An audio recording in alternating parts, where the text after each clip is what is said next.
Well, folks, the Cheese Works has come to Topeka, Kansas, and we're here at Heartland Park today, and I'm with Alan Covert. Alan, one of the most interesting stories that I think I've heard from any of the folks from around here in local racing, as far as your family history of how speed kind of played a part in your family. Your grandfather was involved in the moonshine business. Yeah, grandfather and his brother, Uncle Dean, and my grandpa Ray. Yeah, where they're both. They ran back in I guess back in the 20s or so, 20s and 30s. They were doing. They were running moonshine. Yeah, that's how it all started. I mean, those stories you hear like from Kentucky, but it was actually happening here in Kansas and Missouri. I was going to say, what an interesting story. That I'd never heard anything like that from around here. Although I think as we talked. If I remember right, Kansas was a pretty dry state, so right, and that's the thing. I don't know, but that's just it's a great story how racing started in the Covert family. In 1992, though, you do make your first trip out on the track, and it's, I guess, your home tracks, you could say, was Thunder Hill. Thunder Hill, yep. And Yates Center. Yates Center, yeah, we ran a few times at Yates Center back when I very first started. Yeah, but Thunder Hill is probably my home track, getting going. Getting going. Yep. And that was in what you say they called a modified street. They called it modified street back then. Yeah. Then they turned it into like what they call Lakeside. The factory stock. No, yeah. Well, actually, it's a step above that. Why am I going blank? The class in between, the middle class. Just street stocks. Street stocks and Yeah. Okay.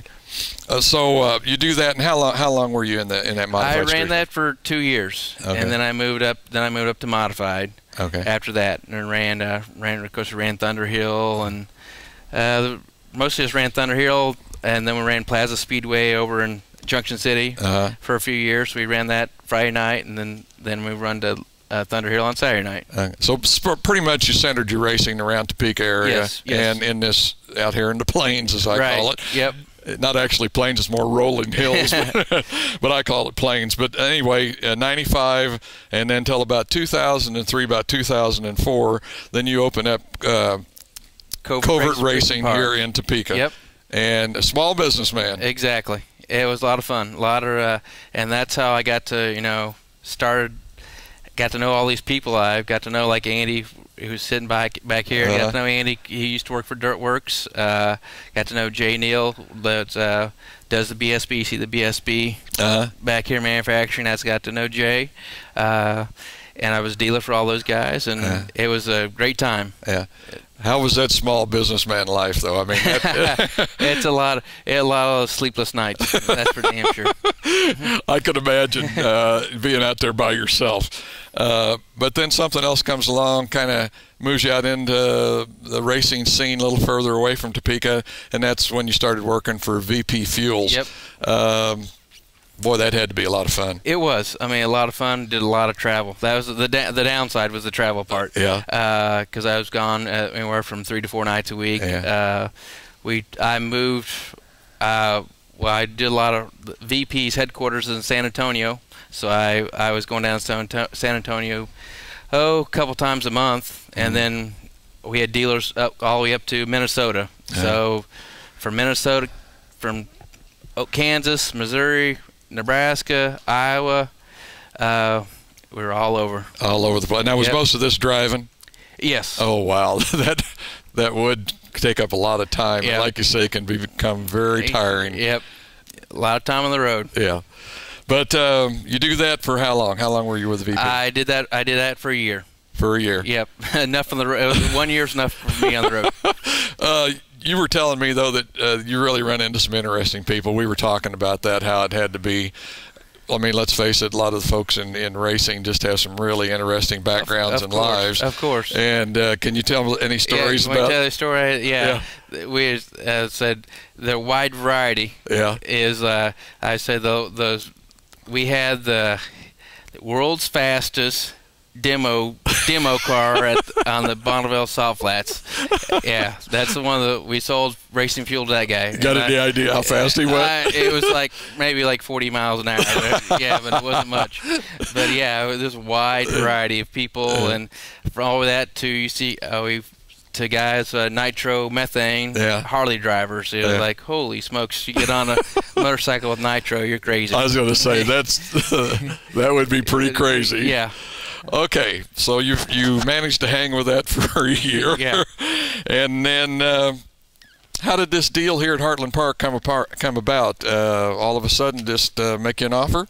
Yeah, they called me at the end of last year if I was interested in coming out and running the track, and I was, and we had a couple meetings with them, and we came to terms, I guess, and that's how it all started.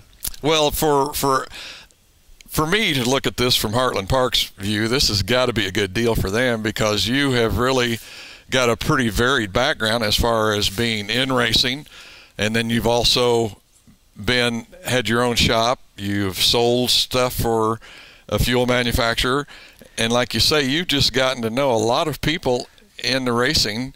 Right. So that's got to be a benefit for them. So it's got to be a good deal for everybody. Yeah, it is. And like we were talking, my family's been in racing since the late 30s. So we have 67 years of racing history here in this area.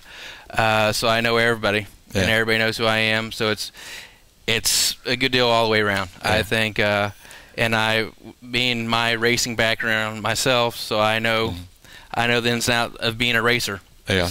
So you see it from both sides. Exactly. That's I was going to say. That's got to work for everybody. Can't go wrong with that. Got to get to this question. This is a tough one here. One of the biggest threads on Into Pits has been about Heartland Park going to Saturday night with their racing show. Now, was that decision made before you got here? Was that your decision? Was it a joint decision? Can you elaborate, I guess, a little bit what I want to say to the audience out there about how that happened? It was, I mean, the decision was pretty much made before I got here, but they asked my opinion, what I thought of it, and I agreed with it. I mean, it was strictly a business decision. It came down to, we were running on Sunday nights. We weren't having the fans, and you had to have the fans to make a racetrack profitable. And when you're not having when you don't have the fans, it just doesn't work.